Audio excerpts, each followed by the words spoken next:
இப்போ நீங்கள் பார்ட் டைமில் ஃபார்மிங் பண்ணிட்டு இருக்கீங்க, இதே மாதிரி பார்ட் டைமில் ஃபார்மிங் பண்ணணும் இல்லை ஃபார்மிங்கில் முழு நேரமும் ஈடுபடணும்னு நினைக்கிறவங்களுக்கு நீங்கள் சொல்லக்கூடிய விரும்புகிற விஷயம் ஏதாவது இருக்கா? நான் என்ன சொல்கிறதுன்னா, இது பேசிக்காக விவசாயம்னு இல்லாமல் ஒரு ஃபிசிக்கல் ஒர்க்காகவே நான் சொல்கிறேன் உங்களுக்கு. உங்கள் வீட்டை சுற்றி சின்ன சின்ன இடம் இருக்கும், ஒரு சென்ட்டு 2 சென்ட்டு சுற்றி இருக்கிற சின்ன சின்ன கார்டன் செடி இது எல்லாமே இருக்கும். இந்த செடியெல்லாம் என்ன பண்ணுறீங்கன்னா, இது ஒன்றுமே கிடையாது.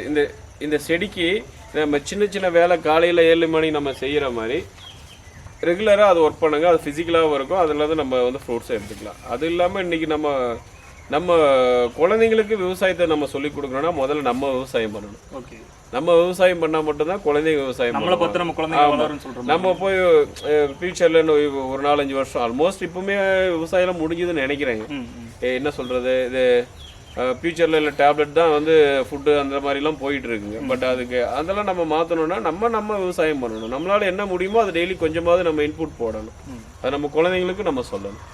நம்ம குழந்தைங்களுக்கு சொல்லணும்னா நம்ம முதல்ல விவசாயம் பண்ணணும். அது போக அடுத்த தலைமுறைக்கெல்லாம் போக வேண்டாம் விவசாயம். முதல்ல இந்த தலைமுறைக்கு விவசாயம் இல்லை, ஃபுட்டு இல்லை. இது சிட்டிக்குள்ளே உட்காந்துருக்கவங்களுக்கு வந்து அவங்க ஒர்க்கை மட்டும் பார்த்துட்டு இருக்காங்க, பட் விவசாயத்தை பார்க்கல. அவங்க குறை சொல்ல முடியாது, ஏன்னா அவங்களுடைய தேவைகள் இன்னைக்கு ஓட்டம் வந்து அப்படிதான் ஓடிக்கிட்டு இருக்கு ஜென்ரலாக, இல்லைங்களா?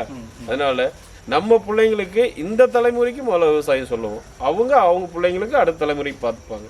அடுத்த தலைமுறைன்றதுலாம் இல்லைங்க, விவசாயம் இந்த தலைமுறை தான்.